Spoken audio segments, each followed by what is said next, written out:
పరిశుద్ధమైన ప్రభువాక్యములు బోధించినది ఎక్కడ దొరకని ఆనందం పంచే జీవనది. పరిశుద్ధమైన ప్రభువాక్యములు బోధించినది ఎక్కడ దొరకని ఆనందం పంచే జీవనది. త్రియేక దేవుని అనుబంధమే ఈ జీవనది. త్రియేక దేవుని అనుబంధమే ఈ జీవనది. ఈ జీవనది జీవనది జీవనది జీవనది జీవనది జీవనది జీవనది.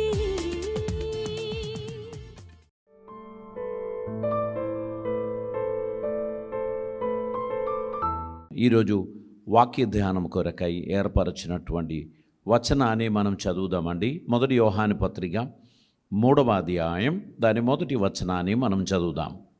మనము దేవుని పిల్లలమని పిలువబడినట్లు తండ్రి మనకి ఎట్టి ప్రేమను అనుగ్రహించినో చూడుడి. మనము దేవుని పిల్లలమే. ఈ హేతువు చేత లోకము మనలను ఎరుగదు, ఏలయనగా అది ఆయనను ఎరుగలేదు. పరిశుద్ధ వాక్యంలో మనం గత 2 వారాలుగా ఈ వచనాన్ని మనం ధ్యానం చేసుకుంటూ వస్తున్నాం. మొట్టమొదట దేవుడు మన ఎడల చూపించిన ప్రేమను గురించి మనం ధ్యానించాం.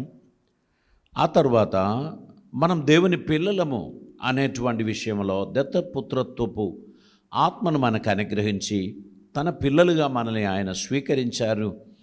తను ఎందరు అంగీకరిస్తారో అనగా తన నామమందు విశ్వాసం ఉంచుతారో వారికి అందరికీ దేవుని పిల్లలు అగుటకు అధికారం ఇచ్చను అనేటువంటి వాక్యాన్ని మనం ధ్యానించడం జరిగింది. ఈరోజు మనము ధ్యానం చేయబోచున్నటువంటి అంశం, దేవుడు తన బిడ్డలను తప్పకుండా హెచ్చిస్తాడు, వారిని అభివృద్ధిలోనికి రప్పిస్తాడు. దేవుడు వారిని ఉన్నతమైన స్థాయిలోకి వారిని తీసుకొస్తారు. అక్కడ మనం చూస్తూ ఉన్నాం, ఏలయనగా లోకం ఆయనను ఎరగలేదు గనక మనలను కూడా ఎరగదు. ప్రియులారా, ఇప్పుడు మనము దేవుని పిల్లలమై ఉన్నాం. మనమిక ఏమవుదుమో అది ఇంకా ప్రత్యక్షపరచబడలేదు, కానీ ఆయన ప్రత్యక్షమవునప్పుడు ఆయన ఉన్నట్లుగానే ఆయనను చూతుము గనక ఆయనను పోలి ఉందుమని ఎరుగుదుము. దేవుడు మనకి ఇవ్వబోచున్నటువంటి ఆ బ్లెస్సింగ్ అది మనం వర్ణించడానికి సరిపోయేటువంటిది కాదు. ఆయన ఉన్నట్లుగానే ఆయనను చూడదగినటువంటి స్థితిలోనికి మనల్ని ఆయన హెచ్చిస్తాడు అని దేవుని వాక్యం మనకు తెలియపరుస్తున్నారు. ఈ లోకంలో ప్రభువు చెప్పిన మాట, మీకు లోకంలో శ్రమలు కలుగును, అయినను మీరు ధైర్యంగా ఉండండి, నేను లోకాన్ని జయించి ఉన్నాను. మనకిక్కడ ఇబ్బందులు, శ్రమలు, హింసలు, నిందలు, అవమానాలు ఇవి మనకు జరుగుతున్నప్పుడు మనం గుర్తుపెట్టుకోవాల్సింది, ఇవన్నీ మనకంటే ముందు ఆయన పొందాడు. కాబట్టి ఆయనను వెంబడించుచున్న తన బిడ్డలకు ఖచ్చితంగా దేవుడు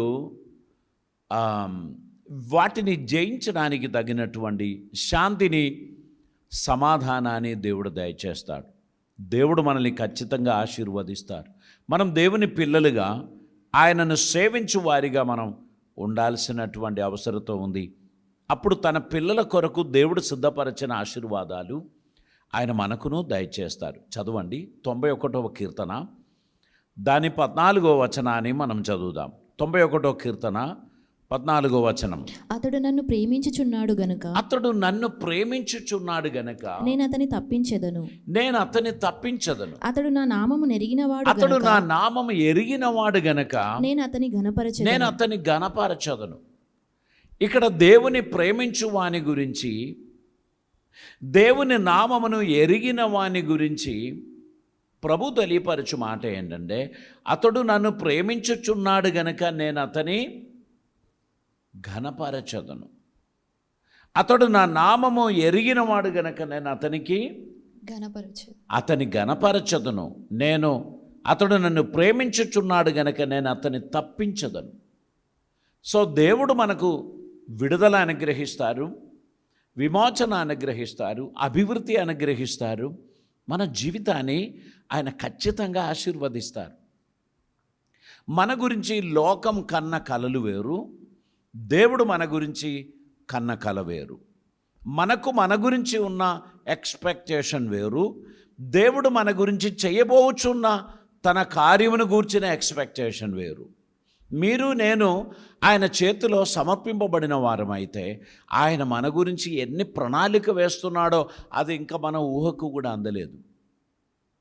ఎందుకంటే దేవుడు మన గురించి చేయబోచున్న కార్యాలు ఒక కంటికి కనబడలేదు, ఒక చెవికి వినబడలేదు, మనిషి హృదయానికి గోచరం కాలేదు. ఎవరు వారు? తన్ను ప్రేమించువారు, దేవుణ్ణి ప్రేమించు వారి కొరకు దేవుడు ఏర్పాటు చేయుచున్నటువంటి కార్యాలు, మన ఊహకందని కార్యాలు దేవుడు చేయబోచున్నాడని గ్రహించి గొప్ప ఆనందముతో ప్రభువును మనం సేవించాలని దేవుడు కోరుచున్నారు. యెషయా గ్రంథం 33వ అధ్యాయం దాని 16వ వచనాన్ని మనం చదువుదామండి. 33వ అధ్యాయం 16వ వచనం. పర్వతములలోని శిలలు అతనికి కోటయగును, పర్వతములలోని శిలలు అతనికి కోటయగును. తప్పక అతనికి ఆహారము దొరుకును. అతని నీళ్లు అతనికి శాశ్వతముగా ఉండును. ఇక్కడ ప్రభు పర్వత శిఖరములను మనకు దేవుడు కోటగా ఏర్పాటు చేస్తాడు. అది మాత్రమే కాదు, మనం త్రాగుచున్న నీళ్లు మనకు శాశ్వతంగా దేవుడు దయచేస్తాడు. మన బ్లెస్సింగ్స్ దేవుడు తీసివేయడు. మనకేదైతే ఇవ్వాలని దేవుడు ఆశించాడో అది మనలో అధికమగును. ఎప్పుడైతే మనం ఆయన ఆజ్ఞలను గైకొని ఆయన అడుగుజాడలో నడుచుచున్నప్పుడు దేవుడు మన జీవితంలో అత్యద్భుతమైన కార్యాలు చేస్తాడు. యెషయా గ్రంథం 58వ అధ్యాయం దాని 14వ వచనం కూడా మనం చదువుదామండి. 58వ అధ్యాయం 14వ వచనం. నీవు యెహోవా యందు ఆనందించదవు. దేశము యొక్క ఉన్నత స్థలముల మీద నేను నిన్ను ఎక్కించెదను. నీ తండ్రి అయిన యాకోబు స్వాస్థ్యమును నీవు అనుభవములో ఉంచదను. దేవునికి స్తోత్రం. ఇక్కడ దేవుడిచ్చిన వాగ్దానం ఏంటి? నీవు యెహోవా యందు ఆనందించదవు, దేశము యొక్క ఉన్నత స్థలం మీదికి నేను నిన్ను ఎక్కించదును. So that will be more than our expectation, beyond our imagination. అది మన పరిస్థితులను బట్టి కాదు, మన సామర్థ్యమును బట్టి కాదు, అది దేవుని మహాకృపను బట్టి ఆయన మనలని చేయి పట్టి ఆ ఉన్నత స్థలములోనికి ఆయన ఎక్కిస్తాడు. కాబట్టి మనం ఏం చేయాలి? దేవునికి స్తోత్రం చెల్లించాలి. మనలో కొన్ని ప్రాబ్లమ్స్, మనలో కొన్ని సమస్యలు, మనలో కొన్ని ఇబ్బందులు, మనలో కొన్ని ఫెయిలియర్స్ వచ్చినప్పుడు మనం చాలా కృంగిపోతాం. కానీ గుర్తుపెట్టుకోండి, అవన్నీ టెంపరరీయే. అవి ఏవి కూడా పర్మనెంట్ కాదు. నీ జీవితంలో నీకు ఎదురైనటువంటి సమస్యలు అది పర్మనెంట్ కాదు, అది తాత్కాలికమైనటువంటిది. వాటి అవతల దేవుడు ఉన్నతమైన స్థానానికి నిన్ను ఎక్కించడానికి ప్రణాళిక వేస్తున్నాడు గనక నువ్వేమైపోవద్దు, కృంగిపోవద్దు, నిరాశ చెందొద్దు. నా దేవుడు ఉన్నాడు, ఆయన తగిన సమయంలో నన్ను హెచ్చిస్తాడు అని విశ్వాసపు మాటలు పలుకుతూ ఆయన కొరకు మనం కనిపెట్టవలసినటువంటి అవసరత ఉంది. దానియేలు ప్రవచనం 12వ అధ్యాయం దాని 3వ వచనాన్ని మనం చదువుదామండి. 12వ అధ్యాయం 3వ వచనం. బుద్ధిమంతులైతే ఆకాశ మండలంలోని జ్యోతులను పోలిన వారై ప్రకాశించదురు. నీతి మార్గం అనుసరించు నడుచుకొనినట్లు ఎవరు అనేకులను త్రుప్పుదురో వారు నక్షత్రముల వలె నిరంతరం ప్రకాశించదురు. అప్పుడప్పుడు ప్రకాశించేది వేరు, నిరంతరం ప్రకాశించేది వేరు. మీరు నిరంతరం ప్రకాశించడానికి ఉన్న అవకాశం దేవుడు మీకు ఇవ్వబోచున్నాడు. కాబట్టి మీరేం చేయకూడదు, మీరు నిరాశ చెందకూడదు, మీరు కలవరములో మునిగిపోవద్దు. దేవుడు మీ పక్షాన అద్భుతం చేస్తున్నాడు అని గ్రహించిన సందర్భమును బట్టి మనం ఆసక్తి కలిగిన వారిగా ముందుకు వెళ్ళాలి. ఇక్కడ మనం చదువుతున్నటువంటి వాక్యములో బుద్ధిమంతులైతే ఆకాశ మండలములోని జ్యోతులను పోలిన వారు, నీతి మార్గం అనుసరించినట్లు నడుచుకొనినట్లు ఎవరు అనేకులను త్రిప్పుదురో వారు నక్షత్రం వలె ప్రకాశిస్తారు. సో ఆప్షన్ మనకిచ్చాడు, దేవుని సన్నిధిలో లేదు, ఆయన ఆ option మనకిచ్చారు.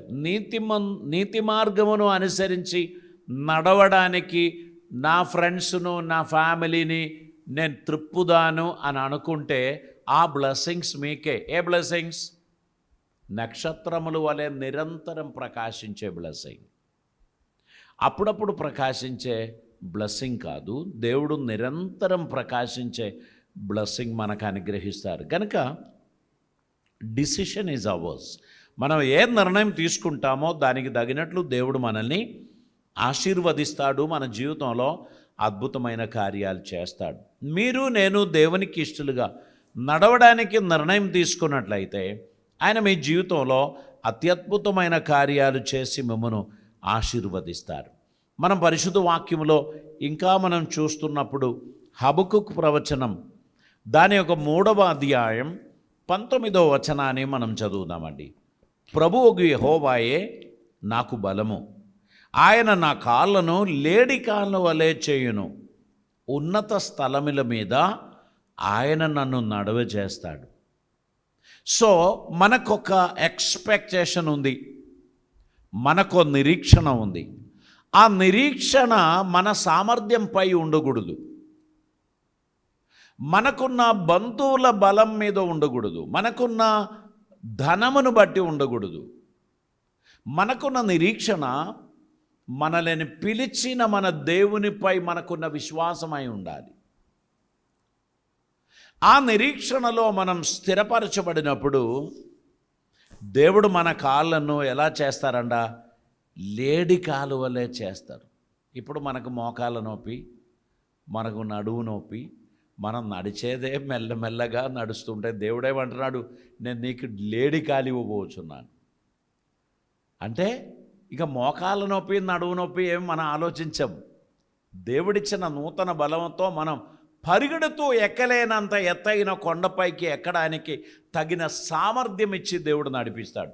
So don't under estimate your God.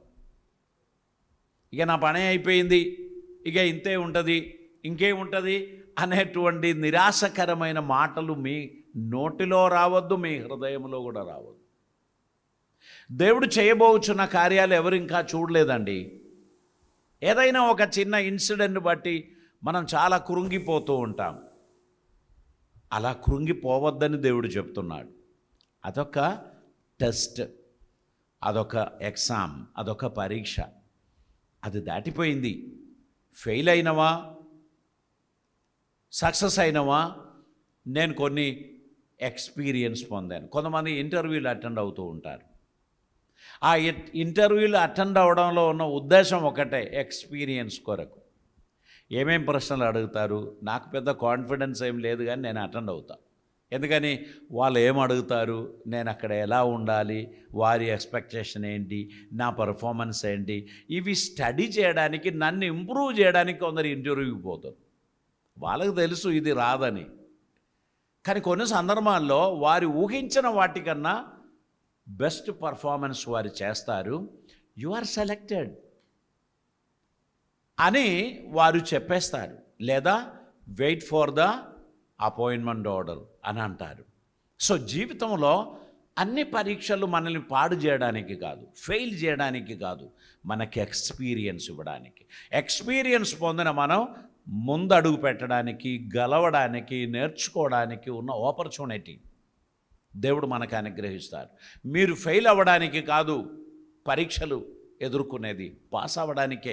కానీ దురదృష్టం, ఫెయిల్ అయ్యారు, అయినా పర్వాలేదు, next chance is waiting for me, I'm prepared. నేను నేను సిద్ధపరచబడుచున్నాను. సో పాస్ట్ ఫెయిలియర్ నాకు నేర్పిస్తున్నాడు. నేను కొంచెం తొందరపడినందుకే అది అలా జరిగింది, నేను తొందరపడకుండా ఉండాలి అనేది నేను నేర్చుకున్నాను. నేను కొంత ఓవర్ కాన్ఫిడెన్స్ చూపించినందుకే నాకు ఫెయిలియర్ వచ్చిందనేది నాకు అర్థమైంది. ఇప్పుడు నేను ఓవర్ కాన్ఫిడెన్స్ లేకుండా నడవడం నేర్చుకున్నాను. నా ప్రతి అడుగులు జాగ్రత్తగా నేను పెట్టాలని నేను నిర్ణయించుకున్నాను. సో ప్రాబ్లమ్స్ మంచిది. ప్రాబ్లమ్స్ మన జీవితంలోనికి రావడంను బట్టి మనం ఏమవుతున్నాం? మనం జాగ్రత్త కలిగిన వారిగా మారుతున్నాం, మనం స్తోమత కలిగిన వారిగా మారుతున్నాం. ఇప్పుడు ఒక డిసిషన్ తీసుకుంటే ఆచితూచి డిసిషన్ తీసుకుంటాం మనం. ఇదివరకు మనం పెద్దలు చెప్పిన మాటలు, లేక ఫ్రెండ్స్ చెప్పిన మాటలు, వాళ్ళు చెప్పిన దాన్ని బట్టి, వీళ్ళు చెప్పిన దాన్ని బట్టి, మన కంటికి కనబడిన దాన్ని బట్టి మనం కొన్ని నిర్ణయాలు తీసుకున్నాం. అందులో ఉన్న ఫెయిలియర్స్ మనం రుచి చూచాం. ఇప్పుడు మనం ఏదైనా ఒక నిర్ణయం తీసుకుంటే అటువంటి మిస్టేక్స్ మళ్ళీ మన జీవితంలో జరగదు. I will be careful. నేను తప్పకుండా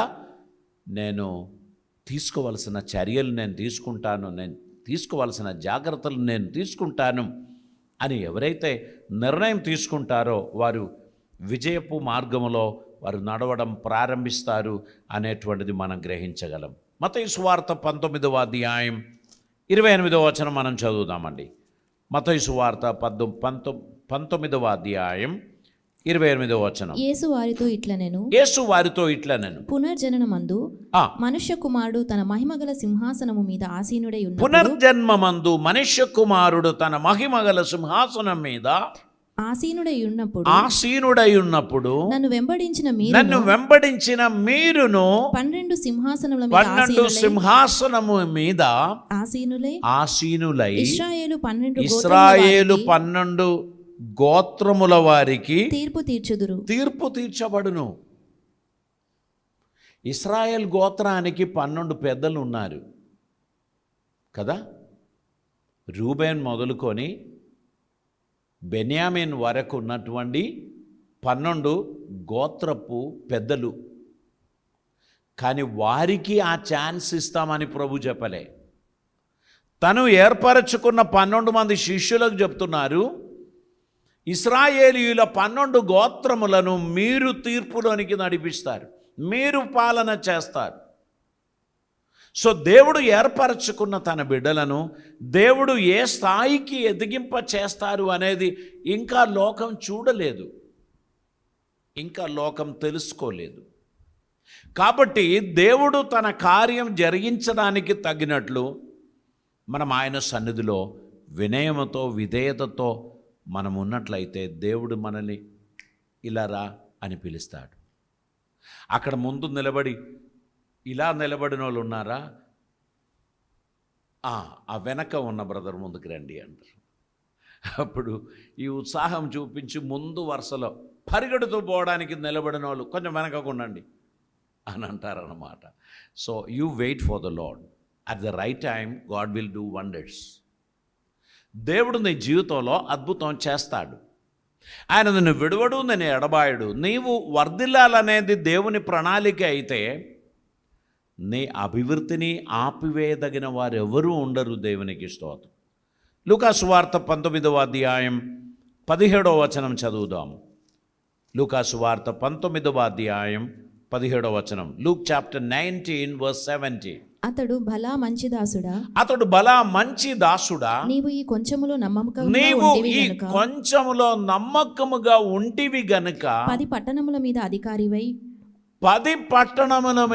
అధికారివై ఉండుమని వానితో చెప్పాను. దేవునికి స్తోత్రం. కొంచెములో నమ్మకముగా ఉన్న వారికి 10 పట్టణముల మీద అధికారం ఇస్తారు. హల్లెలూయా. ఇప్పుడు మనం సిటీ మేయర్ అని మనం పిలుస్తామా? వారే పట్టణ అధికారి. అటువంటి ఒక సిటీ మేయర్కు 1 or 2 సిటీస్ మాత్రమే ఉంటుంది. సపోజ్ మన వరంగల్ సిటీ మేయర్, కాజీపేట, హనుమకొండ, వరంగల్, ఈ 3 పట్టణాలకే వారు అధిపతిగా ఉంటారు. ప్రభు చెప్పిన పట్టణాలు 10టికి అధికారిగా చేస్తారు. So let us be obedient to God. దేవునికి విధేయత గల వారిగా మనం ఉండడానికి ప్రయత్నం చేస్తాం. దేవుని సంతోషపెట్టువారిగా మనం ఉండడానికి ప్రయత్నం చేస్తాం. దైవ చిత్తం నెరవేర్చువారిగా ఉండడానికి ప్రయత్నం చేస్తాం. దేవునికి అందుబాటులో ఉండడానికి మనం ప్రయత్నం చేస్తాం. అప్పుడు దేవుడు మనల్ని హెచ్చించి గొప్ప చేస్తారని మాత్రమే కాదు, మన పదవి కూడా దేవుడు మారుస్తాడు.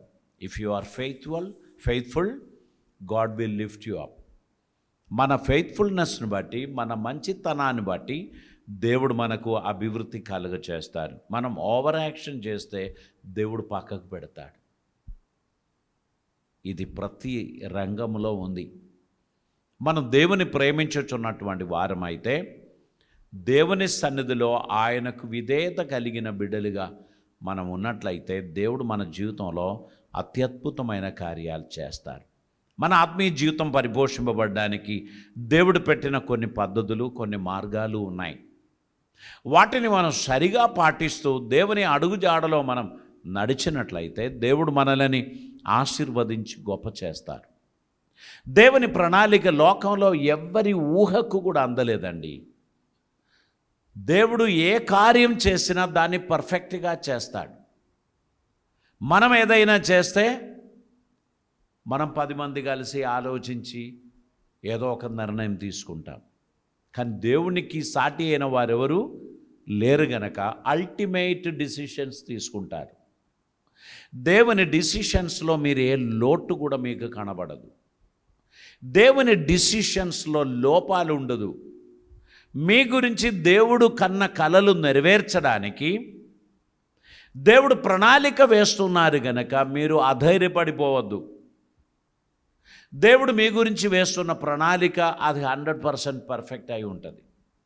కాబట్టి మనం చెప్పవలసింది, తండ్రి, నా ఈ చిన్ని మనసుతో నేను తీసుకుంటున్న ఆలోచనలలో లోపాలు ఉంటాయి, నేను తీసుకుంటున్న నిర్ణయాలలో తప్పక లోపాలు ఉంటాయి. కాబట్టి నేను ఆ సాహసం చేయను. నేను నీ కొరకు వెయిట్ చేస్తా. నా గురించి నిర్ణయం తీసుకో, నా గురించి మార్గం సరళం చేయి ప్రభువా, నాకు ఆ మార్గం నడవలసిన రీతిని నేర్పించు ప్రభువా అని మనం అన్నట్లయితే మనం ఖచ్చితంగా సక్సెస్ అవడానికి తగినటువంటిది దేవుడు మనకి నేర్పిస్తాడు. మనం అందరం ఆయన కృపలో నడుస్తూ అభివృద్ధి పొందడానికి ఆయన మనకు సహాయం చేస్తాడు. కాబట్టి దేవుడు మనల్ని హెచ్చించడానికి విధేయత కలిగిన బిడ్డలుగా ఆయన సన్నిధిలో మనం ఉండాలని దేవుడు కోరుచున్నారు. 1 కొరింథీ పత్రిక 6వ అధ్యాయం దాని 2వ వచనాన్ని మనం చదువుదామండి. పరిశుద్ధులు లోకమునకు తీర్పు తీర్చుదురని మీరెరుగరా? మీ వలన లోకమునకు తీర్పు జరగవలసి ఉండగా మిక్కిలి అల్పమైన సంగతులను గూర్చి తీర్పు తీర్చుటకు మీకు యోగ్యత లేదా? ప్రభు మనతో అడుగుచున్నారు, మిక్కిలి అల్పమైన సంగతులను గూర్చి తీర్పు తీర్చుటకు మీకు యోగ్యత లేదా? మనం లోకానికి తీర్పు తీర్చేవారం కాబట్టి మన మధ్యలో ఉన్న చిన్ని పెట్టి ఇష్యూస్ అది మనమే కంప్లీట్ చేయవలసినటువంటి అవసరత ఉంది. It's very simple. మనం వాటిని ఖచ్చితంగా సెట్ చేసుకోవలసినటువంటిదే. మనం దాన్ని తీసుకొని పెద్దగా చేస్తూ మనము చాలా నిరాశ చెందాల్సినటువంటి అవసరత లేదు. ప్రభు మనతో సూటిగా మాట్లాడుచున్నాడు. మీరు ఒకనాడు లోకానికి తీర్పు తీర్చబోచున్నారు కనుక మీ మధ్యలో ఉన్న చిన్న సమస్యలకు మీరే యోగ్యులైన వారి ద్వారా వాటిని జరిగించుకోండి అని ప్రభు చెప్తున్నారు. కనుక ప్రభుకు ప్రీతి కలిగిన వారిగా న్యాయబద్ధమైన నిర్ణయం తీసుకోగలిగిన యోగ్యత కలిగిన వారిని ఆ కార్యాన్ని అప్పగించాల్సినటువంటి అవసరం ఉంది. ఈ యోగ్యత లేని వారిని దొరకడం అనేది కొంచెం కష్టమే. యోగ్యత లేని వారు దొరకకపోతే ఒక్క పక్షం మాట్లాడతారు, న్యాయం మాట్లాడరు. ఒకరి పక్షంలో ఉండి ఇంకొకరిని కించపరిచే పరిస్థితి వస్తాయి. నిజమైన యోగ్యత కలిగిన నాయకుడు సమానముగా తీర్పు తీరుస్తాడు. వీరు నాకు సమానమే, ఇక్కడ న్యాయం ఏది ఉన్నదో అదే నేను మాట్లాడతాను, న్యాయం వీరి పక్షంలో ఉన్నది కనుక మీరు ఖచ్చితంగా తల వంచాల్సిందే అని చెప్పేవాడే నాయకుడు. నాయకుడు కాలు పడతాం, బాంచం కాలు మొక్తా, ఇప్పుడు ఒప్పుకోండి అని చెప్పి మాట్లాడేవారు నాయకుడు కాదు. నాయకుడు న్యాయమును తీర్చేటువంటి వాడు. తనకున్న అధికారాన్ని, తనకున్నటువంటి ఆ ఆఫీసును చక్కగా వినియోగిస్తూ న్యాయం తీర్చవలసినటువంటి అవసరత ఒక నాయకుని మీద ఉంటుంది అనేటువంటి విషయాన్ని కూడా మనం గుర్తుపెట్టుకోవాల్సినటువంటి అవసరత ఉంది. ప్రకటన గ్రంథం 3వ అధ్యాయం 21వ వచనాన్ని మనం చదువుతామండి. ప్రకటన గ్రంథం 3వ అధ్యాయం 21వ వచనం. నేను జయించి నా తండ్రితో కూడా, మీరు జయించి నా తండ్రితో కూడా ఆయన సింహాసనమునందు కూర్చుండి ఆయన సింహాసనమునందు కూర్చుండి ఉన్న ప్రకారం జయించు వానిని నాతో కూడా, జయించు వానికి నాతో కూడా నా సింహాసనమునందు కూర్చుండి నా సింహాసనమునందు కూర్చుండనిచ్చెదను. దేవునికి స్తోత్రం. సంఘములతో ఆత్మ చెప్పుచున్న మాట చెవిగలవాడు వినుగాక. మనము యేసుక్రీస్తుని సింహాసనములో ఆయన పక్కన కూర్చొని న్యాయపాలన చేయడానికి ఉన్న ఒక అవకాశం దేవుడు మనకిస్తారు. ఎప్పుడైనా రాజుగారి సింహాసనంలో ఎవరైనా కూర్చుంటారా అండి? లేదు, అది ఆ ఒకరి కొరకు ఉన్నటువంటిదే. కానీ ప్రభు ఇక్కడ చెప్తున్నాడు, జయించు వానికి నాతో కూడా నా సింహాసనంలో నేను కూర్చుండనిస్తాను. వారు లోకానికి తీర్పు తీరుస్తారు అని ప్రభు చెప్తున్నాడు. గనక జయించటం అనేటువంటిది ఒక పరీక్ష. ఈ పరీక్షలో న్యాయబద్ధమైన నిర్ణయం తీసుకొని మనం చక్కగా నడుస్తే మనం గెలవగలుగుతాము. జయించు వారికి ప్రభువుతో కూడా కూర్చోనిచ్చే ధన్యత ఉన్నది అనేటువంటిది మనకు తెలియపరుస్తున్నారు. కనుక లోకాన్ని జయించాలి, పాపాన్ని జయించాలి, సాతాన్ను జయించాలి. దేవునికి ప్రయోజనకరమైన బిడ్డలుగా మనం నడవడానికి తగినట్లు మన జీవితాన్ని సమర్పించాల్సినటువంటి అవసరత ఉంది. తల్లు వంచుదాం, ప్రార్థన చేద్దాం. పరిశుద్ధుడైన తండ్రి, కృపామయుడైన దేవా, నీకు వందనాలు. అద్భుతకరుడా నీకు స్తోత్రం. ఆశ్చర్యమైన కార్యములు చేయువాడా నీకు స్తోత్రం. ఈ ప్రియ బిడ్డలందరినీ దీవించి ఆదరించి ఆశీర్వదించమని, ఉపతాపాలతో జీవించుచున్న వారి మనసును మార్చుమని, ప్రేమతో అనురాగముతో వారిని నింపుమని, ప్రభువా నీ కృప ద్వారా ప్రతి ఒక్కరిని క్షమించి నీకు ప్రియమైన బిడ్డలుగా వారిని వాడుకొనమని ప్రార్థిస్తున్నాం. ఈ లోకం మాకు మీరు అనుగ్రహించిన వరము, ఈ లోకములో నీ సాక్షులుగా మేము జీవించే ధన్యత మాకు దయచేయమని ప్రార్థిస్తున్నాం. భారతదేశంలోని ప్రతి పౌరుడు నీకు ప్రియమైన వారు తండ్రి, వారిని కరుణించమని, వారి దోషములను క్షమించమని, వారిని ఆశీర్వదించమని, వారి కుటుంబాలలో క్షేమం అనుగ్రహించమని, వారు సాధించలేకపోవచ్చున్న కార్యాలు సాధ్యపరచమని, వారి సంతానములను వర్ధిల్ల చేయమని, అభివృద్ధి కలుగ చేయమని, దేశ పాలకులను దీవించమని, వారు న్యాయబద్ధమైన నీతియుక్తమైన తీర్మానములు తీసుకోవడానికి తగిన జ్ఞానం వారి మనోనేత్రములో పెట్టమని ప్రార్థిస్తున్నాం. కృపలతో నింపి అద్భుతములు జరిగించి ప్రతి ఒక్కరిని ఆశీర్వదించి నువ్వు మహిమ పొందమని యేసు నామమును అడుగుచు నాం పరమ తండ్రి, ఆమెన్. మన పరమ తండ్రి అయిన దేవుని ప్రేమయు, ప్రియ కుమారుడైన యేసుక్రీస్తు వారి కృపయు, పరిశుద్ధాత్మ దేవుని అన్యోన్య సహవాసము, సమాధానము మనతోనూ ప్రార్థించిన ప్రతి అంశములతో ఇప్పుడు ఎల్లప్పుడూ ప్రభువు పర్యంతం సదాకాలము తోడై ఉందని గాక. ఆమెన్.